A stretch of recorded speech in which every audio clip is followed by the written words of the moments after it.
안녕하세요. 금요사건 파일 디바제시카입니다.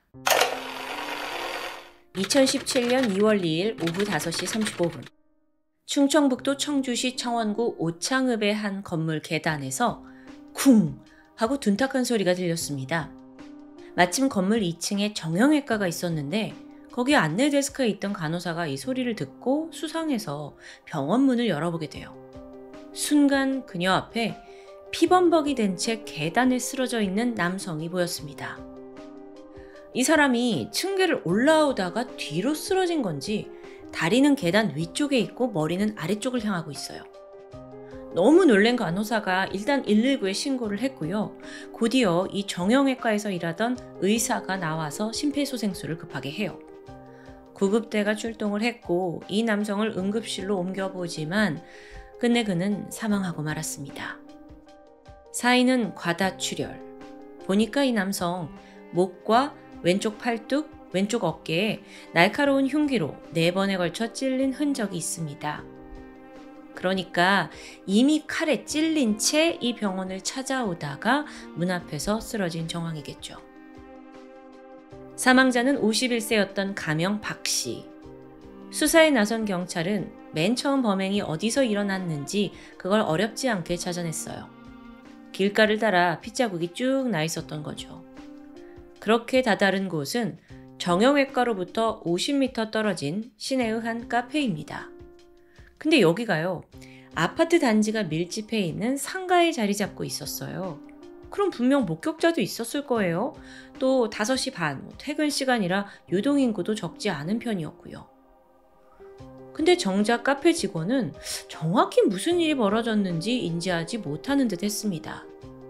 다만 웬 남녀 손님이 자리에서 실랑이를 벌이다가 황급히 나갔다고만 진술해요. 그럼 그 중엔 남성 손님이 숨진 박 씨로 추정되겠죠. 참고로 피해자 박 씨는 인근 고등학교에서 진로 상담 교사로 재직 중이었습니다. 아니 그럼 누가 이 선생님을 공격한 걸까? 상황으로 봤을 땐 여자 같잖아요. 사건이 발생하고 약 1시간 20분 뒤인 저녁 7시. 인근에 있는 오창지구대로 불안한 표정을 하고 있는 중년 남녀가 들어섭니다. 이걸 본 경찰관은 직감적으로 범인임을 알 수 있었어요. 왜냐면 그중 여성의 인상착의가 앞서 카페 직원이 진술한 그 일행과 일치했기 때문입니다. 중년 부부 중에 여성이 머뭇거리면서 말해요. 제가 사람을 찔렀습니다. 남편의 설득으로 경찰서를 찾아온 46살의 가명 이씨. 보니까 전과 하나 없는 아주 평범한 가정주부입니다. 경찰이 도대체 왜 이런 일을 저질렀냐라고 묻자 이씨가 차분한 목소리로 피해자와의 관계를 설명하기 시작했죠. 우선 이씨에게는 고3 딸 하나가 있습니다. 숨진 박 씨는 그녀가 다니는 학교의 진학상담 교사였고요. 그러니까 즉 이 두 사람은 학부모와 선생님 관계예요. 그럼 다시 보면 이거 학부모가 선생님을 지금 시내 한복판에서 칼로 찔러 살해한 사건이 된 거죠. 여기서 숨진 박 씨에 대해서 좀 더 자세히 설명하자면 그의 정확한 명칭은 산학겸임교사입니다. 자, 그가 근무하던 학교는 특성화 고등학교라고 해서 학생들 취업을 지원하는 걸 목표로 합니다. 그러니까 여기에 도입이 된 게 산학겸임교사인데 쉽게 말해서 교사 자격증이 있는 게 아니라 산업 현장에서 오래 일해본 사회 전문가들이 학교로 투입되는 거예요. 학생들한테 진로 상담도 해주고 현장 실습은 어떤지 지도도 해주고 또 취업을 추천해주는 그런 현실적인 업무들을 담당하고 있죠. 가해자 이 씨의 딸은 그런 박 선생님에게 최근까지도 수차례 진로 상담을 받았습니다. 둘의 관계도 좋았어요. 선생님을 존경한다 라고 했으니까요. 근데 도대체 왜 학부모 이 씨가 딸의 선생님을 살해한 걸까요? 엄마는 충격적인 이야기를 꺼냈죠. 제 딸이 그 사람한테 성추행을 당했다고요. 그녀의 주장은 이렇습니다. 시간은 하루 전인 2월 1일 저녁, 이날 이 씨의 딸은 취업 상담차 선생님과 저녁 식사가 예정되어 있었어요. 근데 엄마로서는 아니 굳이 학교 밖에서 뭐 선생님을 만나서 저녁을 먹는다? 이게 좀 석연치 않았죠. 그래서 오늘은 안 나가면 안 되냐라고 만류했지만 당시 딸은 고3에 졸업을 앞두고 있어서 여러 고민 또 일을 잘 해내고 싶고 좋은 데 취업하고 싶은 열정이 있어서 박 선생님이 도움을 줄 거라고 굳게 믿고 있었습니다. 그렇게 딸이 어쨌든 외출을 했고 이후 연락을 해온 시각이 10시가 넘은 늦은 때였어요. 엄마 별일 없으니까 걱정하지 마 라고 밝은 목소리로 말했고요. 아니 아무리 그래도 지금 귀가가 너무 늦어지고 있잖아요. 그래서 엄마가 걱정이 되긴 했지만 야간 근무를 하기 위해 어쩔 수 없이 엄마는 출근길에 오르게 됩니다.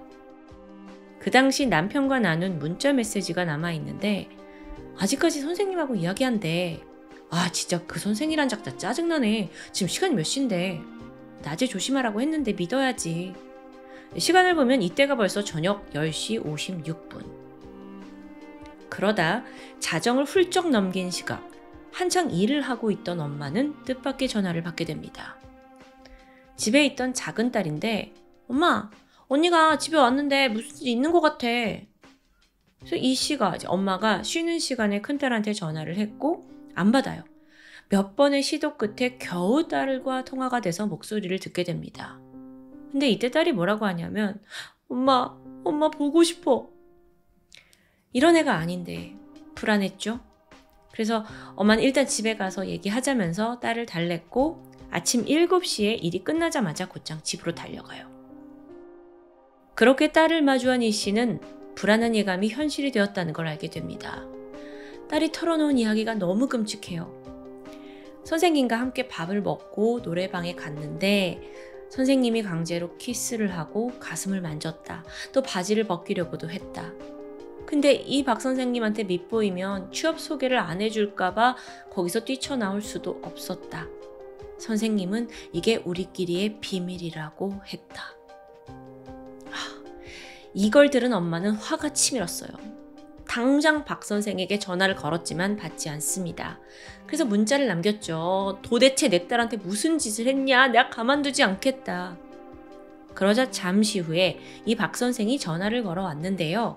대뜸 나는 교사 자격이 없으니 그럼 내가 사직서를 쓰겠다 라고 말하는 거예요. 근데 사실상은요. 이미 계약직이라서 그 같은 달 말에 근로계약이 끝나기로 되어 있었습니다. 근데 뭐 어쨌든 자기가 사직서 쓰겠대요. 근데 더 큰 문제는 그의 말에서 어떤 사과에 대한 진정성이 느껴지지 않는 거예요. 그래서 엄마는 전화를 받고도 여전히 분노가 가라앉지 않았죠. 그래서 엄마가 아침부터 막 맥주를 마셔요. 고민에 빠졌어요. 그리고 또 한 통의 문자 메시지를 보냅니다. 커피숍에서 만나요. 그 직후 이 씨는 자신의 친동생에게도 문자를 남겨요. 내가 도저히 참을 수가 없어. 가만두지 않을 거야. 다 끝내고 감옥 갈게. 이후 엄마는 주방에서 길이 11cm짜리의 가정용 과도를 챙겨 집을 나섰습니다. 같은 날 오후 5시 25분, 엄마 이 씨가 카페에 먼저 도착해서 기다리고 있었습니다. 그리고 그녀의 핸드백에는 흉기가 담겨 있었죠. 잠시 후 박 선생이 도착했는데 오자마자 사과를 할 거라는 예상은 보기 좋게 빗나갑니다. 태연하게 뭐라고 하냐면 뭐 좀 마시죠? 라면서 자리에 앉는 거예요. 그러니까 이 씨는 지금 뭘 마시는 게 문제겠어요? 격분하면서 네가 선생이냐? 어떻게 감히 학생에게 그런 짓을 하냐? 라고 따지기 시작했죠. 그렇게 길지도 않고 1, 2분간 실랑이가 이어졌습니다. 그러다 문득 박 씨가 이 실랑이를 좀 피하고자 했었는지 화장실에 가겠다면서 자리에서 일어나요. 그리고 엄마 이 씨는 지금이 기회라고 생각했죠. 핸드백에서 과도를 꺼냈고 화장실에 가려는 박 씨의 뒤로 다가가 그대로 목과 어깨를 찔렀습니다. 이 박 선생이 당황하면서 찔린 부위를 손으로 막아요. 그리고서는 황급히 카페를 뛰쳐나갔죠. 뒤를 이어 이 씨도 따라 나섰지만 잠시 후 그녀는 다른 쪽으로 걸음을 옮깁니다. 자기가 사는 쓰레기장 쪽으로 가서 그 흉기인 과도를 버리고 집으로 돌아가요. 그리고 남편에게 이 범행 사실을 알렸고 남편의 설득으로 자수를 택했습니다. 자, 여기까지가 가해자 이 씨의 진술입니다. 범행 당시의 상황은 카페 CCTV에 고스란히 남아 있었고요. 이 씨의 증언이 어느 정도 사실이라는 걸 뒷받침하고 있어요. 근데 더 큰 문제가 있죠. 그녀의 범행 동기, 이게 어디까지 진실이라는 걸까? 근데 피해자는 이미 사망했고 지금 남은 건 오로지 범인의 주장뿐이잖아요. 사실 근데 이런 증언이 알려지고 나서 이번에는 피해자 박 씨 지인들이 반발하고 나섰습니다. 특히나 학교의 동료 교사들이 말하길 무슨 소리냐, 박 선생님은 하루에 14시간을 꼬박 일할 정도로 성실한 사람이라는 거예요. 제자들 역시 박 선생님이 학생들 너무 잘 챙겨줬다, 친밀했다. 박 씨의 가족들 또한 막 항의를 합니다. 근데 여기서 분명히 알 수 있는 건 이 평소 박 씨의 평판이 꽤 좋았다는 거예요.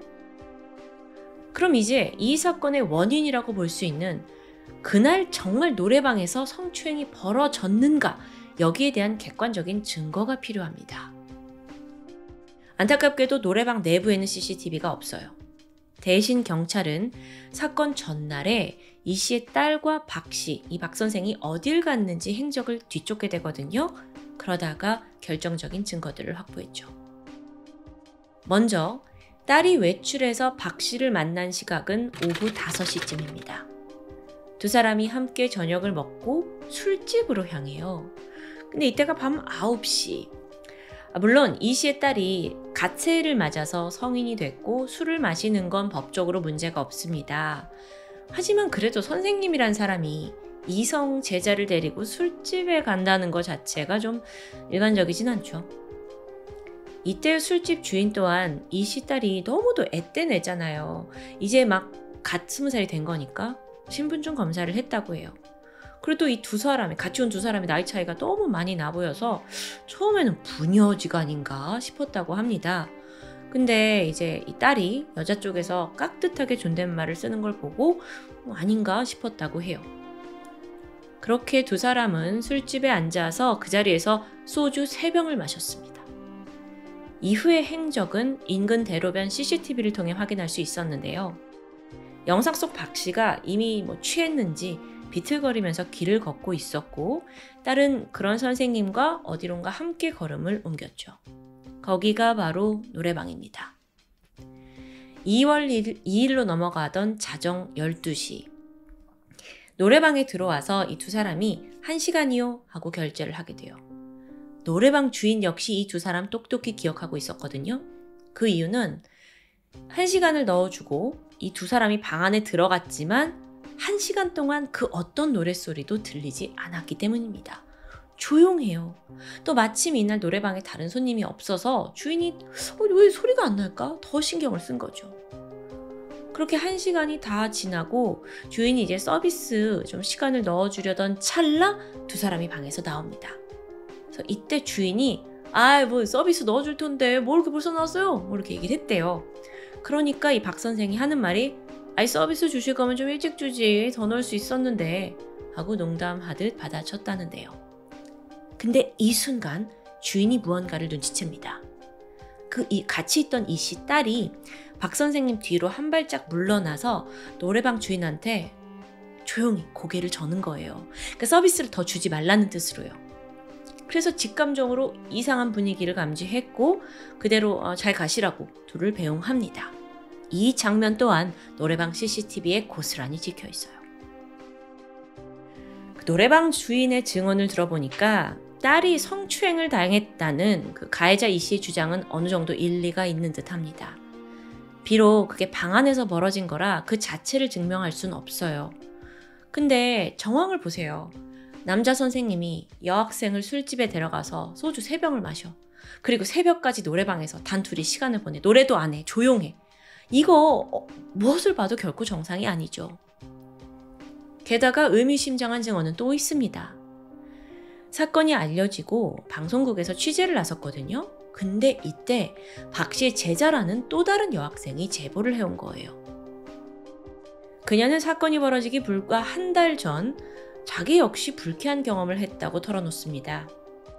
취업 면접을 봤는데 이때 박 선생님이 집에 데려다 주겠다고 했고 학생은 의심 없이 차에 올라타게 돼요. 근데 상황이 이때 벌어졌죠. 박 씨가 대뜸 학생의 턱을 만지면서 귀여워 이러는 거예요. 그러면서 집에 누가 있느냐고 묻습니다. 그래서 이 아이가 아빠 계신데요 라고 대답하자 이 선생이란 사람이 하는 말이 아쉽네. 그러면서 그치지 않고 네가 너무 귀여워서 납치하고 싶어서 그래. 아니 무슨 애인도 아니고 선생님이 이런 말을 할 수 있어요? 너무 부적절하잖아요. 근데 이후로도 이 아이한테 계속 연락을 해오는 겁니다. 근데 앞서 말한 대로 학생들 사이에서 사실 박 선생은 평판이 좋았어요. 그래서 이때의 학생도 선생님이 워낙 애들한테 좀 잘해주니까 친밀감이 이렇게 표현된 건가? 라고 생각했던 거죠. 그래도 여전히 찝찝했다는데요. 당연하죠.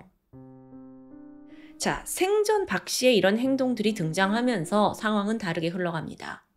물론 엄마인 이 씨의 살인 자체를 용인할 수 있는 건 절대 아니에요. 특히나 우리나라에서는 사적 복수가 엄격히 금지되어 있습니다.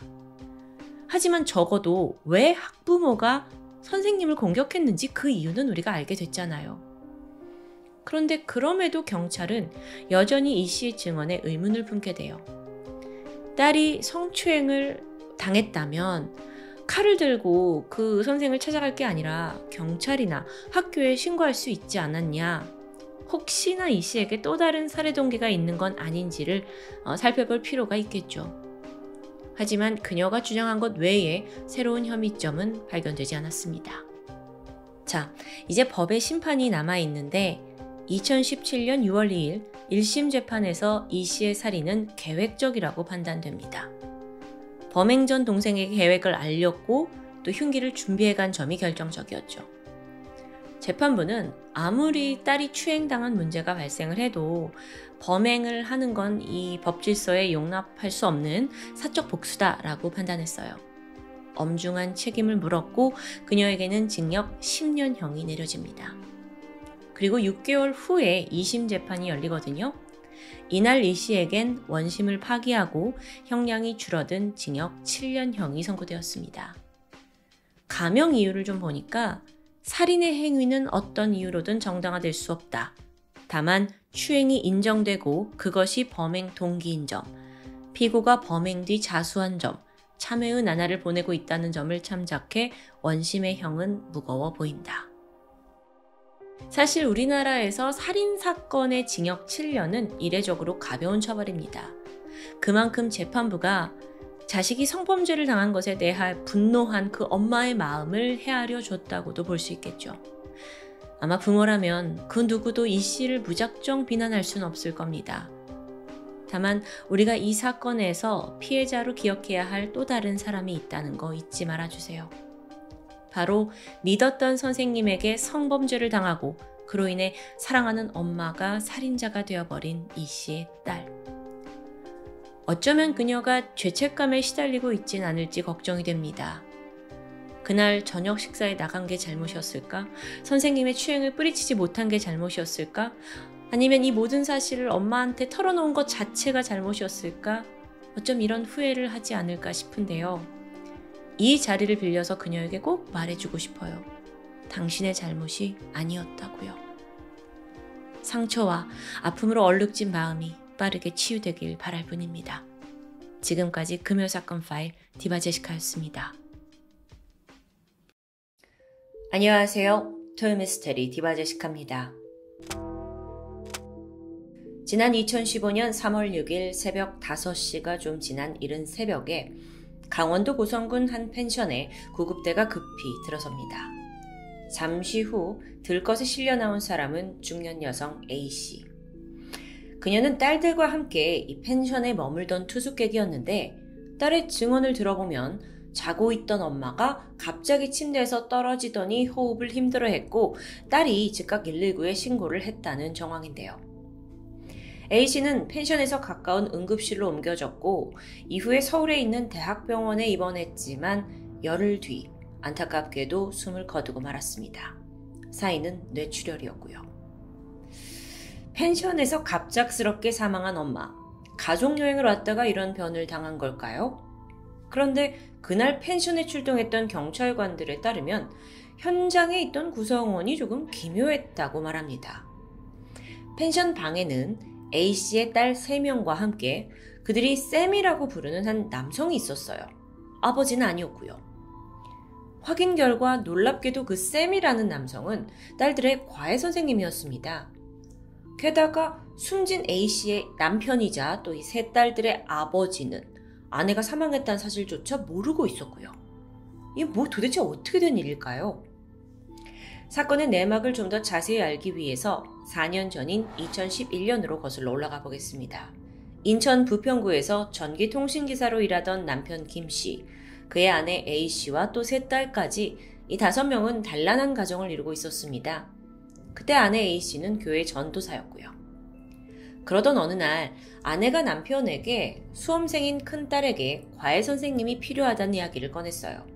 그러면서 추천한 인물은 교회에서 알게 된 한 청년이었죠. 그렇게 등장한 남자는 당시 33살인 과외교사 함명주. 함 씨는 자신을 연세대 졸업생으로 소개했고 또 과거 강남의 유명 학원에서 강사로 일했다는 이력을 강조했습니다. 그렇게 함 씨가 김 씨의 집을 드나들면서 첫째 딸의 과외를 시작하게 돼요. 이후에 첫째가 대학을 가고 나서도 함 씨와의 인연은 계속됐습니다. 둘째, 셋째 딸의 과외까지 그가 쭉 맡아왔던 거예요. 그때까지만 해도 함 씨는 평범한 과외쌤 그 이상도 이하도 아니었죠. 그렇게 3년이 지난 2014년 여름, 남편 김 씨에게 도무지 이해할 수 없는 일이 벌어집니다. 아내가 말하길 이 과외교사 함 씨를 집에 들여서 같이 살자고 말하는 겁니다. 네? 아니 무슨 소리예요. 근데 이게 사실 알고 보니 사정이 있었어요. 아내가 남편 모르게 급전이 필요했는데 이걸 가깝게 지내던 함 씨에게 마침 털어놓았고 그가 선뜻 자기 집 보증금 1,000만 원을 빼서 빌려주었다는 정황입니다. 그러다 보니 당장 함 씨가 갈 곳이 없으니 우리와 함께 좀 사는 게 어떠냐라는 게 또 아내의 주장이고요. 남편 김 씨는 황당했습니다. 하지만 아내가 돈을 빌린 건 어쨌든 팩트니까 어쩔 수 없어요. 그래서 1,000만 원을 갚을 때까지만 이 과외교사 함 씨와 함께 생활하는 데 동의합니다. 그동안 애 딸들을 가르쳐준 선생님이기도 했으니까요. 그런데 함 씨가 집에 들어오고서부터 이 가족들 사이에 미묘한 금이 생기기 시작해요. 당시 남편 김 씨는 업무 특성상 자주 집을 비웠다고 합니다. 그러다 보니 자연스레 이 가족과 함 씨의 관계는 점점 돈독해지기 시작했죠. 새벽에 일어나서 아이들과 함께 김밥 도시락을 싼 적도 있고요. 또 주말에는 영화를 같이 보러 가면서 다정한 모습을 계속 보여준 거예요. 그러니까 어느덧 3딸 역시 아빠보다는 오히려 함 씨를 쌤 하면서 더 따르게 되었던 거고요. 여기에 김 씨는 점점 신경이 거슬리기 시작했죠. 2014년 9월 결국 그는 아내에게 함 씨와 우리가 도대체 언제까지 살아야 되는 거냐라고 불만을 토로합니다. 그런데 이때 아내의 반응이 황당했어요. 그냥 이렇게 된 거 아예 함 씨랑 계속 같이 살면 안 되겠냐는 거예요. 이 말에 김 씨는 분노가 치밀었고 이내 아내와 거친 부부싸움까지 이어집니다. 근데 그날 남편이 아내에게 해선 안 될 손찌검을 하고 말아요. 그리고 마침 그 모습은 3딸에게 목격되었고요. 딸들은 아빠를 신고했고 김 씨는 폭행 혐의로 접근 금지 명령과 벌금형을 받게 됩니다. 이후 그는 별 수 없이 잠시 집을 떠나서 지인 집에 머물고 있었는데 일주일이 지나고 그가 다시 집에 돌아왔을 때 마주한 건 텅 빈 집안이었습니다.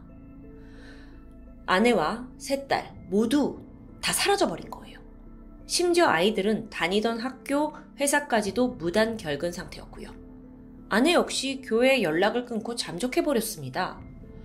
남편은 너무 당황스러워서 급하게 주변인들을 수소문해서 아내와 딸이 어디 갔는지 찾아 나섰죠. 근데 공통적으로 들려오는 건 가정폭력 충격이 너무 심해서 집을 나갔다라는 이야기뿐이었습니다. 김 씨는 모든 걸 내가 초래했구나 라는 생각에 정말 뼈저리게 후회를 했고 직접 아내와 아이들을 만나서 사죄하고 상황을 되돌리고 싶었어요. 하지만 이미 가족들 등 돌리고 막 지금 어디론가 꽁꽁 숨어버린 상태인데요. 그렇게 무려 6개월이라는 시간이 지난 2015년 3월 드디어 김 씨에게 들려온 소식은 아내가 갑자기 사망했다는 부고였습니다. 자, 전말이 어느 정도 이해되시죠? 한편 A씨가 최초로 발견된 그 펜션의 상황을 다시 한번 살펴볼까요? 주인에 따르면 2015년 1월 20일에 아내 A씨와 세 딸 그리고 한 남성이 장기 투숙을 신청했다고 합니다. 여기서 한 남성은 함씨겠죠. 그렇게 5명이 복층 구조의 작은 방에다가 세탁기까지 들여놓고 장기간 생활을 시작하게 되는데요. 사건 당일 A씨가 쓰러졌을 때 딸은 쿵 하는 소리에 놀라서 침실로 달려갔어요. 하지만 엄마의 의식은 이미 없었다고 해요. 그런데 실질적으로 이날 A씨를 최초 발견한 건 곁에 있던 함씨였습니다. 그러니까 딸이 달려갔을 때 이미 함씨가 그 자리에 있었어요. 그래서 경찰이 첫 발견됐을 때 그녀의 상태가 어땠냐? 라고 함씨에게 물었는데 그는 이상하게도 입을 굳게 다뭅니다. 어쨌든 이게 시신을 부검을 했는데 타살의 흔적은 없었거든요. 그러니까 뭐 계속 추궁할 수도 없는 거죠. 근데 이 함씨라는 사람이 도대체 어떤 인물인지 뭐 예측조차 지금 되질 않고 있어요. 어쨌든 아내 A씨의 사망 소식 이후에 김씨는 그나마 이제 딸들이라도 다시 뭉쳐서 같이 살 수 있지 않을까라고 기대했지만 그 예상은 빗나갔고요. 딸들은 아빠 대신 외삼촌 집에 머무는 것을 선택합니다. 하지만 그마저도 얼마 후엔 자발적으로 떠나버렸고요. 이 와중에 김씨는 또 다른 황당한 상황을 맞닥뜨립니다. 어느 날부터 집으로 각종 연체 고지서와 채무 독촉장이 날아오기 시작해요. 모두 보니까 아내와 딸들의 이름이에요. 근데 그 빚만 세어보니 대략 6천만 원 정도. 무슨 상황인가 싶어서 알아봤더니 내 모녀가 대부업체를 통해서 수천만 원의 빚을 진 게 드러납니다. 뿐만 아니라 대포폰으로 추정되는 핸드폰도 4대나 개설이 되어 있었어요. 통신요금 미납액만 500만 원. 아니, 일단 내 모녀가 그 6천만 원이라는 큰 돈이 왜 필요했던 걸까요? 그 돈이 있는데도 왜 펜션에서 장기간 투숙을 하고 있었던 걸까요? 게다가 대포폰은 뭐예요? 그건 왜 주는 거예요? 혹시 이 내 모녀가 함씨에게 어떤 착취를 당하고 있던 건 아닐까요? 답답한 마음이 들죠. 그래서 김씨가 흥신소를 찾아가서 함씨에 대한 추적을 의뢰하게 됩니다. 그런데 여기서 또 놀라운 사실이 드러나죠. 정작 함씨 명의로 된 건 아무것도 없었어요. 아니, 그보다도 함씨는 주민등록 자체가 아예 말소된 상태입니다. 이건 경찰들도 조사를 통해 밝혀낸 사실이고요. 정말 파면 팔수록 이 함씨라는 남자가 수상한데요. 이상한 건 계속됩니다. 큰딸 명의의 통장, 이 통장은 딱 2군데서만 돈이 들어오고 빠져나간 흔적이 발견돼요. 바로 함씨와 대부업체였어요. 즉 이게 무슨 말이냐면 큰딸이 대부업체에서 돈을 빌리면 얼마 지나지 않아 함씨 계좌로 그 돈이 빠져나가는 형식입니다. 대부업체 들어오고 함씨한테 빠져나오고. 이렇게 수집한 증거들을 기반으로 김씨는 미성년 유인 약취죄로 함씨를 고소합니다. 하지만 이후 경찰 수사는 제대로 시작도 하지 못한 채 끝나버리고 말아요. 왜냐고요? 세 딸들이 함씨가 돈을 착취한 게 아니다. 이 의혹을 모두 강하게 부정했기 때문입니다. 자신들은 피해를 입은 적이 없다는 거예요. 그럼 수사가 당연히 진행이 안 되죠. 게다가 주변인들 역시 이 함씨와 딸들이 사이가 너무 좋아서 강압적인 낌새는 보이지 않는다라고 증언하는데요. 오히려 마치 삼촌과 조카 관계처럼 너무 즐거워 보였다라고도 말합니다. 아니, 과외쌤으로 시작한 함씨가 도대체 이들에게 어떤 존재가 되어갔는지 정말 미스테리만 쌓여갈 뿐이었죠. 당시 아버지 김씨는 할 수 있는 게 아무것도 없었습니다. 그러던 어느 날 김씨에게 예상치 못한 연락이 도착합니다. 한 정수기 대여업체 관계자였는데 첫째 딸 명의의 정수기 요금이 연체되어 있다는 거예요. 김씨는 이 연락에 너무 기뻤어요. 왜냐면 딸이 어디에 사는지 그 주소를 알아낼 수 있잖아요. 그래서 한 걸음에 달려갔죠. 그런데 그곳에서 충격적인 사실을 마주합니다. 이 집에 살던 여성이 열흘 전에 극단적인 선택으로 사망을 했다는 거예요. 김씨는 가슴이 철렁했죠. 지금 내 딸이 죽었다는 건가? 그런데 알고 보니까 이 집에 살던 건 첫째 딸이 아니었습니다. 정숙이 명의만 빌려줬던 거예요. 숨진 사람은 이 씨라는 또 다른 20대 여성이었는데 자, 그녀도 뭔가 복잡하게 얽혀 있습니다. 조사 결과 이 씨 역시 함 씨와 생전 기묘한 관계를 유지했던 게 드러납니다. 그녀는 음악가 지망생이었는데 함 씨가 어느 날 내가 전문 작곡가라면서 그녀에게 접근했어요. 그리고 참고로 같은 시기에 함 씨는 세 자매에게 다가가서 난 강남 유명 학원 출신이다 라고 과외 선생님으로 일하게 된 거고요. 병행하고 있었던 거예요. 죽은 이 씨는 평소에 굉장히 검소했는데 함 씨를 만난 뒤부터 대부업체에게 3천만 원을 빌린 기록이 확인됩니다. 또 그녀 명의로 대포폰이 여러 개 개통되어 있었고요. 그녀는 스스로 극단적인 선택을 한 후에 발견되었는데 타살 징후는 보이지 않았습니다. 그런데 사망 직전에 그녀가 총 3사람에게 문자를 남기게 돼요. 고마워, 고마워, 고마워라는 문자였죠. 그 한 명은 어머니였고 한 명은 함 씨, 그리고 마지막 사람은 자신의 친구인 조 씨라는 여성입니다. 자, 여러분 오늘 사건 참 많은 사람들이 얽혀 있는데요. 이제 거의 다 왔습니다. 이 조 씨라는 사람이 문제예요. 조 씨는 숨진 이 씨의 친구라면서요. 근데 그녀에게 함 씨를 소개해준 사람이기도 합니다. 그러니까 살아생전에 이 씨와 조 씨가 잘 친하게 된 계기가 함 씨 덕분이었다는 거예요. 근데 두 사람이 그렇게 친했다고 하는데 막상 장례식장에는 나타나지 않았죠. 게다가 뜻밖에도 이 세 자매의 아버지 김 씨 또한 조 씨의 존재를 알고 있었습니다. 바로 함 씨가 과외를 제가 잠깐 동안 못하게 되었는데 그때 후임으로 조 씨라는 사람을 추천한 적이 있었기 때문이에요. 자, 이게 이렇게 된다면 함 씨와 조 씨가 혹시 뒤에서 모든 것을 조종하고 있는 또는 서로의 조력자가 아닌가 하는 의혹이 가능해지죠. 지금까지의 관계를 간략히 정리해보면 함 씨는 주변 여성들에게 자신의 경력과 직업을 속이고 접근했습니다. 그 여성들은 하나같이 빚을 지거나 대포폰을 개설하는 공통적인 징후를 보였고요. 그리고 함 씨 곁에는 늘 조 씨라는 여성이 맴돌았습니다.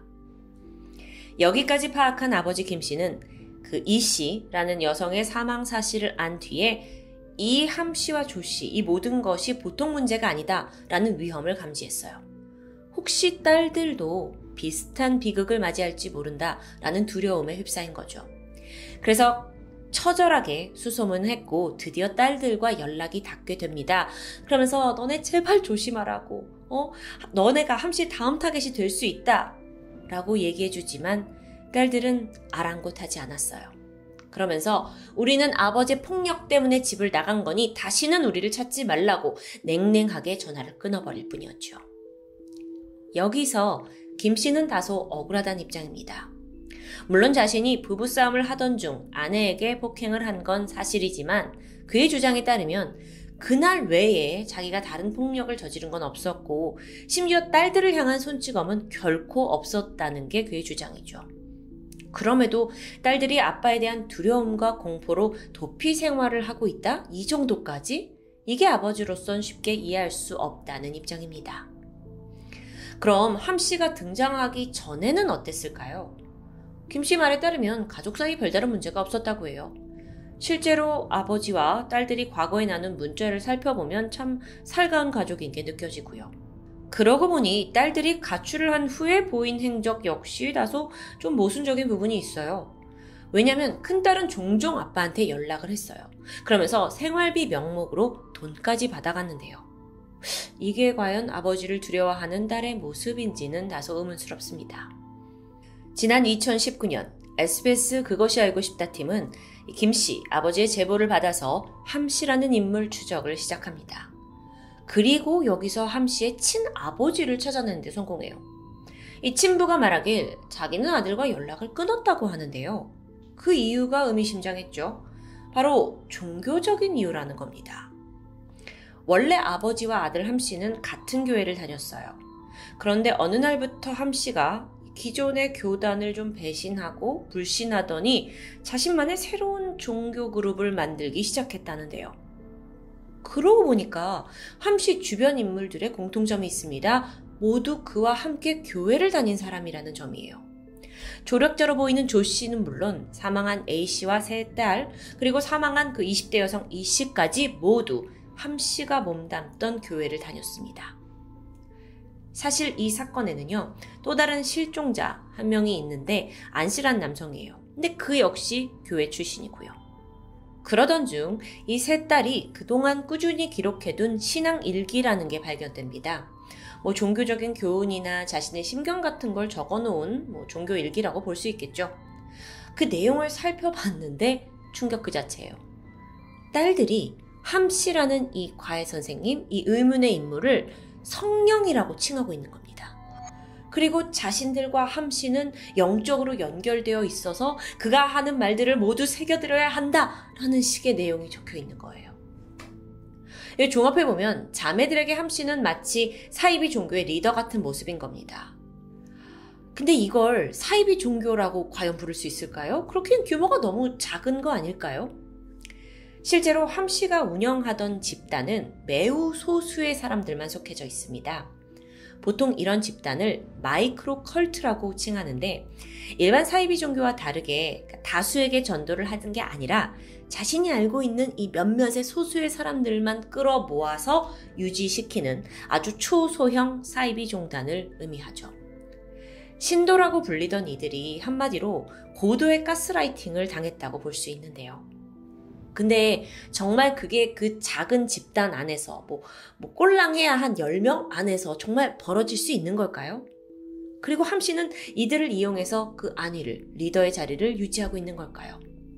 베일에 쌓여있는 함씨라는 사람 주변에는 세 자매의 엄마 A씨가 펜션에서 급 사망하는 사건이 있었고 또 20대 여성 E씨마저 극단적인 선택으로 삶을 마감합니다. 지금 그의 곁을 맴돌고 있는 세 자매에게 과연 그가 어떤 존재인지는 여전히 알 수 없습니다. 하지만 분명한 건 이들에게 수천만 원의 빚과 명의도용 그리고 석연찮은 죽음이 남아있다는 부분이겠죠. 이제 세 자매는 모두 성인이 되었습니다. 그들이 정말 아버지의 폭력을 피해 도주한 건지 아니면 초소형 사이비 종교에 빠져들었는지는 모르지만 모든 건 다 그녀들의 자의에서 비롯되었죠. 어쩌면 그릇된 신념이 그들의 눈을 멀게 했을지도 모릅니다. 과연 진실은 무엇일까요? 아니 이미 세뇌된 그들이 진실을 알게 된들 받아들일 수 있을까요? 그저 또 다른 피해자가 생기지 않길 바랄 뿐입니다. 지금까지 토요미스테리 디바제시카였습니다.